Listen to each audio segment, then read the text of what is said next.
দেখতেই পাচ্ছ আজকে আমরা প্লাজো প্যান্ট কাটিং করব। প্লাজো প্যান্ট হচ্ছে আমব্রেলা প্লাজো প্যান্ট, যার জন্য আমরা এই কাপড়টা নিয়েছি। প্রথমে আমরা কাপড়টাকে আগে খুলে নেব ভালো করে। এই কাপড়টা আছে আমাদের 2.5 মিটার কাপড় আছে, এটাকে উল্টো করে আগে দু ভাঁজ করে নেব। আগে এইরকম ভাবে চারিদিকে সমান করে নেব। তারপরে এই কোণ থেকে আমরা এইরকম ভাবে কোণাকুণি একটা ভাঁজ দেব, যাতে আমাদের প্যান্ট কাটতে সুবিধে হয়। আর এই জায়গায় দেখতে পাচ্ছ সমান করে আমরা রেখেছি, নিচেরটাও এই দিকটাতেও ভালো করে সমান করে নেব। এটা তো সমান হয়ে গেছে পুরোটাই। এবার আমরা এটাকে ধরে ঘুরিয়ে নেব আমাদের সুবিধার জন্য, কাটিং করতে তবে সুবিধা হবে।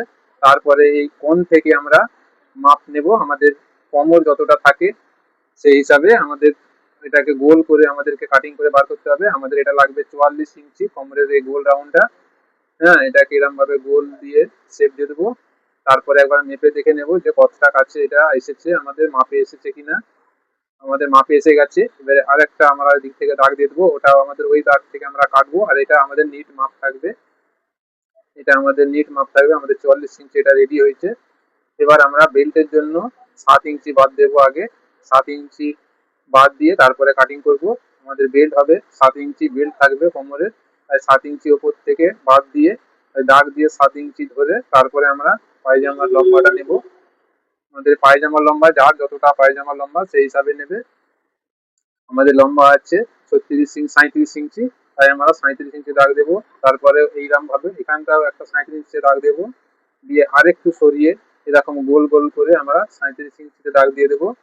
দাগ দিয়ে এটাকে এরকম ভাবে ঠিক সমান করে মিলিয়ে দেবো।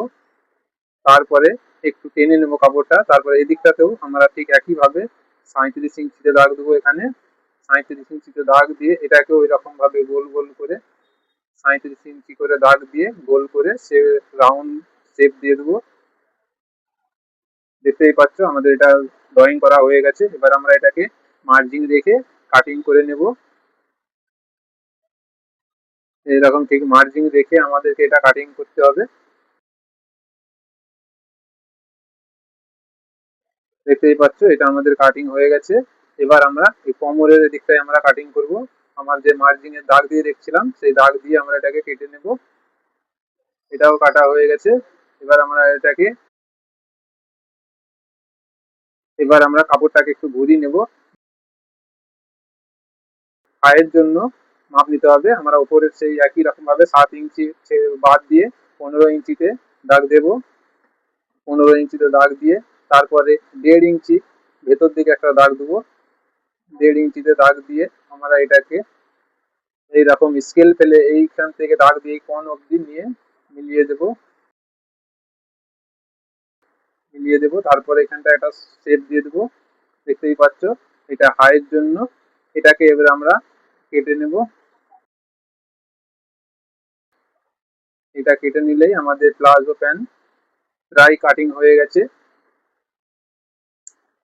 দেখতেই পাচ্ছ আমাদের প্লাজো প্যান্ট প্রায় কাটিং হয়ে গেছে। এবার আমাদের এখানটায় একটু জয়েন্ট দিতে হবে, এখানটাতে জয়েন্ট লাগবে, তাই এখানটাতে জয়েন্ট লাগবে, আমাদেরকে জয়েন্ট দিতে হবে।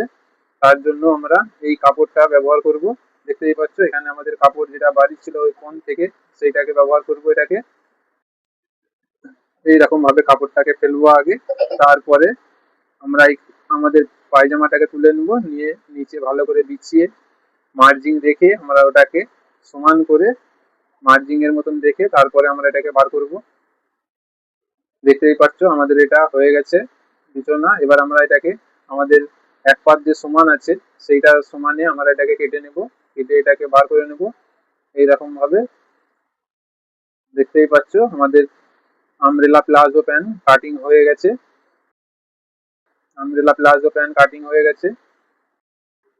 এবার আমরা এটাকে ভাঁজ দিয়ে একটা সাইডে রেখে দেব। তারপরে আমাদেরকে বেল্টটা কাটিং করতে হবে। বেল্ট কাটিং করতে হবে আমাদেরকে, তার জন্য এই কাপড়টা আছে আমাদের বেল্টের জন্য লাগবে, কিন্তু আমাদের কাপড়টাতে আসবে না, তাই আমাদেরকে জয়েন দিয়ে করতে হবে বেল্ট। আমাদের বেল্ট বার করতে হবে 44 ইঞ্চি, এটা থেকে আমরা জয়েন দিয়ে বার করব। দেখতেই পাচ্ছ আমরা বেল্টটাকে কাটিং করে বার করে নিয়েছি। আমাদের লম্বা আছে 44 ইঞ্চি আর চওড়াই আছে 9 ইঞ্চি। আমাদের চারটে জয়েন্ট পড়েছে অবশ্য। তোমাদের কেমন লাগলো ভিডিও অবশ্যই কমেন্ট করে জানাবে।